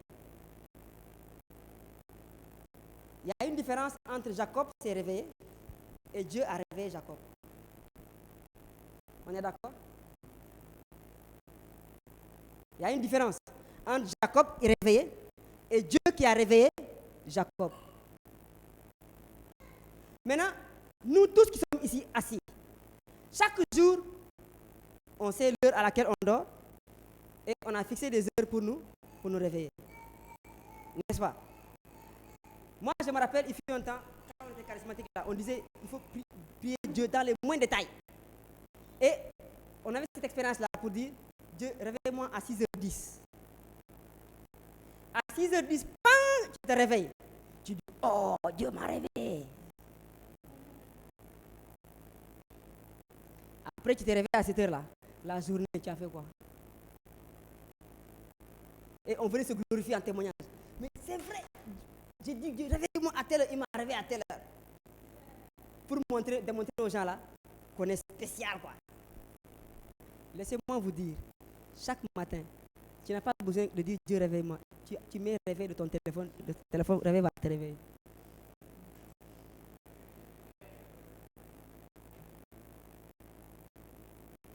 Si toi, tu viens dire, j'ai dit à Dieu, réveille-moi à 6h10, il t'est arrivé à 6h10. Si tu dis, pang, tes yeux s'ouvrent. L'autre va te dire, moi, mon téléphone a dit cocorico.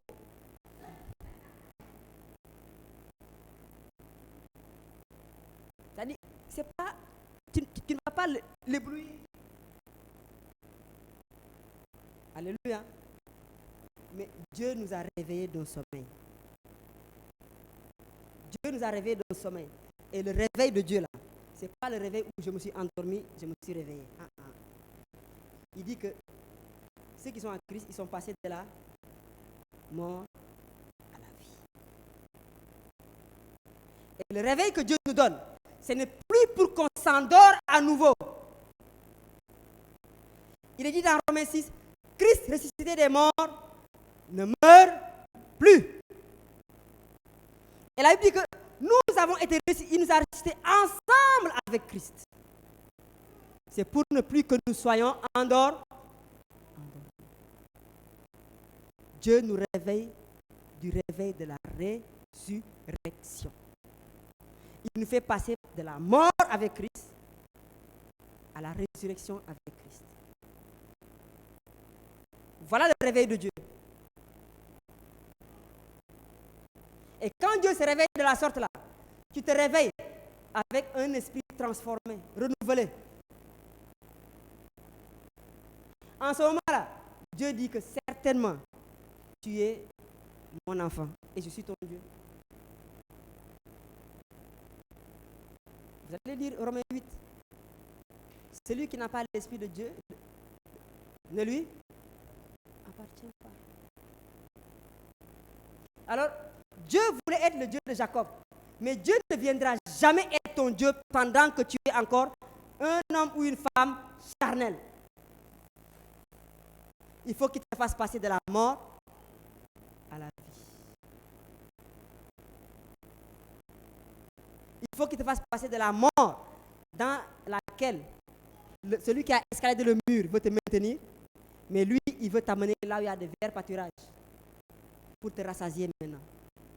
Ce n'est pas le pain que tu vas demander. Lui-même, il connaît la nourriture qui te convient. Ce n'est pas les beaux vêtements que tu vas demander. Dieu te revêt d'un vêtement plus glorieux que le vêtement que tu convoites. Il te revêt de Christ. On l'a vu dimanche dernier ici. Amener la plus belle robe et la revêter. La plus belle ne se trouvait nulle autre part. C'était la robe de Jésus. C'est la sainteté de Jésus. C'est la gloire de Jésus. C'est la vie de Jésus. Et Jésus lui-même, il s'est dépouillé pour te revêtir. Et toi, tu dis, je veux une autre robe.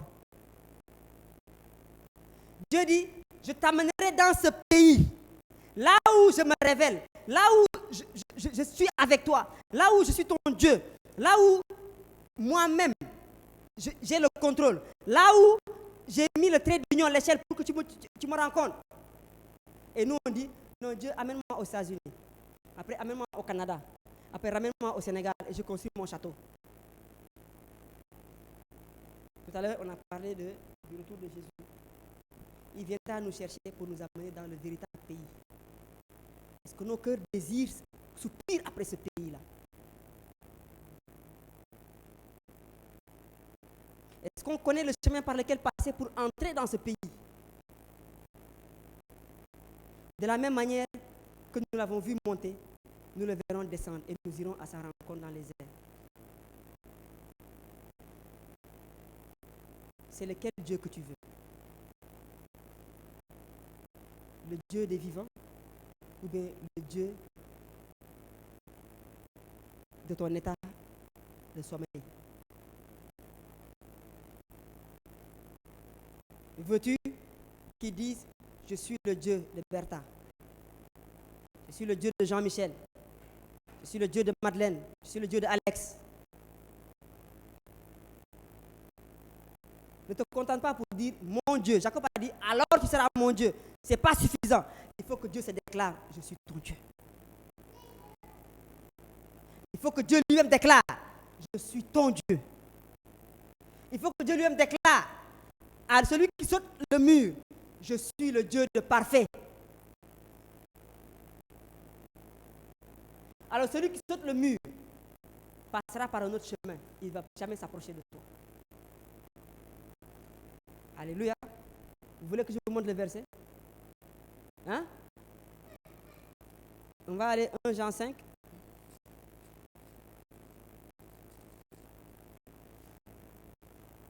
Jean 5, 18. On a dit, délivre-nous du. Alors, à quel moment ta délivrance sera accomplie? 1 Jean 5, 18. Nous savons que quiconque est né. Nous savons que quiconque est né de Dieu ne pêche point, mais celui qui est né de Dieu se garde lui-même et le malin ne le touche pas. Celui en qui Dieu dit que je suis ton Dieu, le malin le touche. Hein? Le malin ne le. Aïe. Pourtant, le malin veut toucher, non? Mais celui en qui Dieu dit, je suis son Dieu, le malin ne le touche pas. Alors, à quel moment Dieu, ma prière, délivre-moi du malin? C'est à quel moment? Si Dieu est mon Dieu, si Dieu déclare qu'il est mon Dieu, si Dieu m'a rencontré, si je rencontre Dieu, pas selon mes désirs charnels, mais si je le rencontre en ayant emprunté l'échelle qui mène à lui, en ayant passé par Jésus, en ayant vu mes péchés que le diable saisit comme ça, qui est une prise pour lui, être broyé et jugé sur l'autel du sacrifice. Si je passe par la mort et que Dieu réveille mon esprit, Dieu me donne une nouvelle vie, la nouvelle naissance, Dieu me fait naître de lui et il déclare que je suis ton Dieu, tu es pour moi mon fils, le malin ne te touche plus. Tu es délivré. Et tu ne vas plus l'adorer par un chemin détourné, mais tu vas l'adorer avec l'esprit de celui qui a ressuscité Christ d'entre les morts qui habite en toi. Si l'esprit de celui qui a ressuscité Christ d'entre les morts habite en vous, celui qui a ressuscité Christ d'entre les morts rendra la vie à vos corps mortels. Que Dieu nous réveille ce matin. Une des délivrances du Seigneur, c'est de nous réveiller, de nous rendre la vie. Lui qui est le Dieu des vivants. Alors Seigneur, nous voulons abandonner toutes nos voies charnelles. Seigneur, nous voulons renoncer à toutes nos capacités et nos moyens charnelle. Nous sommes tous nés avec des talents, des capacités. Nous sommes tous nés avec des principes. On a grandi et on a forgé une personnalité. On s'est forgé une personnalité. On s'est forgé un savoir-faire. Mais cela est insuffisant pour venir jusqu'à toi. Et le malin nous induit en erreur en nous donnant des pensées qui ne viennent pas de toi. Au point où tout ce que tu dis, on ne peut pas l'entendre. On le déforme. Dieu dit à Jacob, je serai avec toi. Et Jacob dit, si Dieu est avec moi. Comme si Dieu n'a pas déjà parlé. Seigneur, combien de fois la chair renverse ta parole? Combien de fois la chair met à terre ce que tu dis? Seigneur, nous voulons un esprit qui capte ta pensée. Un esprit qui capte ta voix. Un esprit éveillé et non pas endormi. Nous nous rappelons que c'est dans le sommeil que nos pensées sont confuses. Même quand on veut dire des choses, ce n'est pas bien articulé. Même quand tu veux parler, on te réveille en plein sommeil, on te demande des choses, tu n'articules pas bien. Donc tout ce qui sort du sommeil n'est pas parfait. Quand nous sommes des hommes endormis, des hommes et des femmes qui sont, qui sont endormis, notre vie n'a pas de cohérence. Notre adoration à l'Éternel n'a pas de cohérence, n'a pas de substance. Mais Dieu veut faire de nous délivrer pour que nous soyons des hommes et des femmes réveillés. Afin que nous ne soyons plus ballottés à tout vent de doctrine. Afin que nous ne soyons plus dans l'erreur, mais que nous résidions dans la vérité.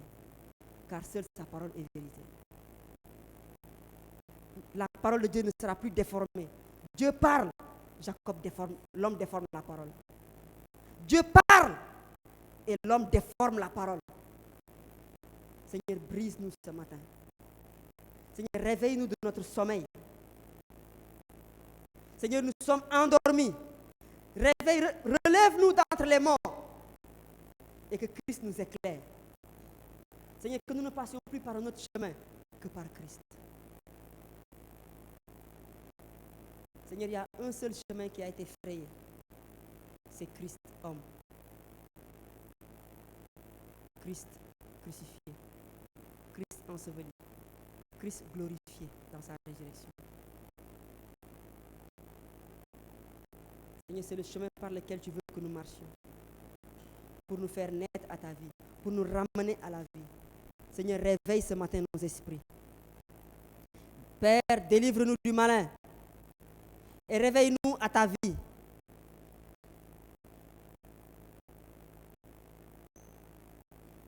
Seigneur, que cette chair soit crucifiée. Que nous soyons transformés de l'intérieur. Seigneur, que nous ne cherchions pas un autre chemin. Que nous ne cherchions pas à faire des œuvres impressionnantes. La seule œuvre impressionnante, la seule œuvre qui t'a touché, c'est l'œuvre de Christ crucifié.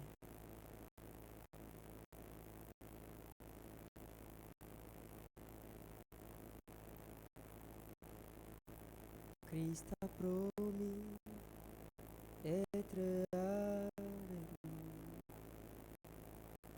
Je m'accroche à lui. Je m'accroche à lui. Christ a promis d'être avec nous. Sa fidélité durera toujours. Sa fidélité durera toujours. Sa fidélité durera toujours. Sa fidélité durera toujours. Oui, Seigneur, tellement de vœux nous avons faits, au point où nous ne pouvons même pas nous retrouver dans les multiples vœux que nous avons faits et que nous n'avons pas tenus. Et il est heureux que nous soyons incapables de les tenir. Parce que sinon, nous serions glorifiés. Seigneur, un seul a répondu à ton vœu, à toi. Toi qui voulais conduire à la gloire beaucoup de fils, tu as élevé à la perfection le prince de notre salut.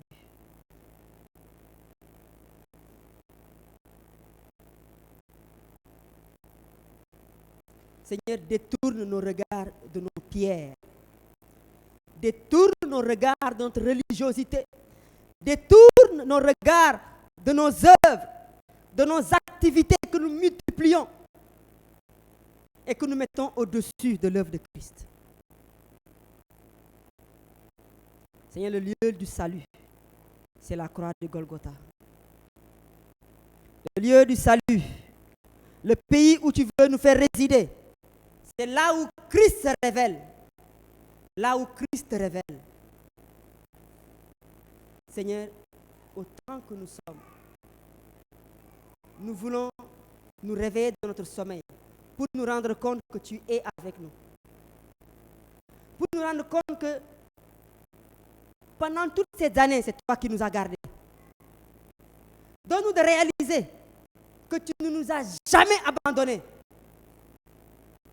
Et ce matin, si nous n'y sommes pas encore, ramène-nous dans le lieu véritable de la rencontre. Et que ce lieu ne quitte plus jamais notre cœur. Que nous ne soyons plus ceux qui pensent que je vais à un endroit pour rencontrer Dieu, mais Dieu réside en moi. Seigneur, ouvre nos esprits. Libère nos cœurs. Que nous puissions réaliser que tu habites en nous. Que nous sommes un temple saint pour toi. Et que nous marchions maintenant sur le Fils de l'homme. Que nous marchions sur ce chemin vivant. Sur ce chemin nouveau qu'il a inauguré au travers du voile de sa chair. La route nouvelle qu'il a ouverte par son sang. Et cette route qui nous mène au sanctuaire céleste. De la même manière que l'échelle avait les pieds fixés sur le sol, de la même manière, tu veux faire de nous une résidence, un sanctuaire, pour nous communiquer la sainteté d'en haut. De la même manière que nous sommes ici-bas, de la même manière en esprit, nos vies sont cachées avec Christ dans les lieux célestes. Seigneur, merci. Merci pour cette médiation. Merci pour ce trait d'union. Merci pour cette communication entre le ciel et la terre. Nous ne voulons plus dire comme Jacob. Dieu était ici et moi je ne le savais pas. Seigneur, je veux être celui qui dit Dieu est là. Parce que son esprit l'atteste à mon esprit et je le sais. Seigneur, fais-nous vivre dans ta présence. Fais-nous résider dans ce pays où tu habites. Que ce soit notre pays, que nous ayons un libre accès auprès de toi, Seigneur.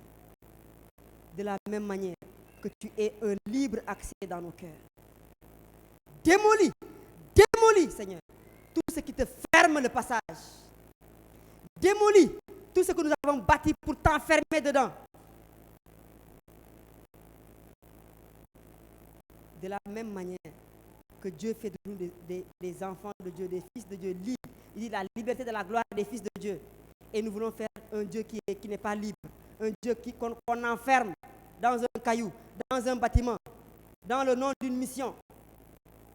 Un Dieu que j'enferme dans mon armoire. Un Dieu que j'enferme dans ma Bible. Un Dieu que j'enferme et c'est moi qui le fais sortir. Un Dieu enchaîné. Seigneur, je veux me repentir de t'avoir enchaîné, d'avoir fait de toi un Dieu enchaîné.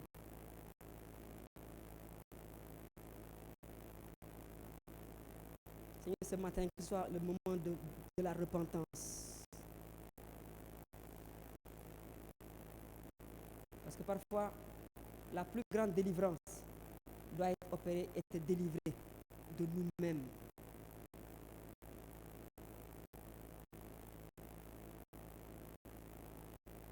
Ce matin, je sens que Dieu veut libérer beaucoup de cœurs. Ce matin, je sens que Dieu veut renouveler beaucoup de cœurs. Ce matin, c'est le jour, c'est le moment. On est déjà à l'après-midi, où on doit abandonner des choses. Seigneur, ce que je suis incapable d'abandonner, montre-le-moi. Et que par ton esprit, je l'abandonne ce matin. Je veux tout abandonner, Seigneur. Je veux tout abandonner, ce que j'ai hérité de mes pères. Je veux abandonner tout ce qui est la matière de travail de l'ennemi dans ma vie. Seigneur, si je veux être délivré ce matin, c'est que toutes ces choses doivent disparaître. Tout le vieux levain doit disparaître. Le levain doit disparaître. Et que je devienne une personne, un homme et une femme renouvelés de l'intérieur. Et ce travail-là, il n'y a que toi qui peux le faire. Renouvelle-moi de l'intérieur. Révèle-toi à moi, Seigneur. Et que je sois un temple digne, Seigneur. Que je sois une maison habitée. Mais habitée par toi. Habitée par ta présence. Que je ne sois plus un étranger. La Bible dit que nous ne sommes plus des gens du dehors. Nous ne sommes plus des étrangers. L'étranger est celui qui s'endort. Il est étranger à la vie de Dieu. Dieu est là et pourtant cela ne lui fait rien. Il est un étranger. Dieu, rends-nous cette sensibilité-là. Que nous ne soyons plus des étrangers, mais des gens de ta maison. Que nous soyons des concitoyens des saints, des gens de la maison de Dieu. Père, merci. Père, nous voulons nous fier à ton œuvre. Nous voulons nous fier à ta provision. Nous voulons nous fier à ton action, Seigneur. Nous voulons nous fier, Seigneur, à toi, Seigneur. Nous voulons nous fier à ton don. Nous voulons nous fier à ton appel. Nous voulons nous fier à ta parole. Seigneur, merci. Seigneur, merci. Dans la Bible, on parle de la voie royale. Même si un fou l'emprunte, il ne sera pas perdu. Seigneur, nous voulons emprunter ce chemin qui ne nous perd jamais. Amen.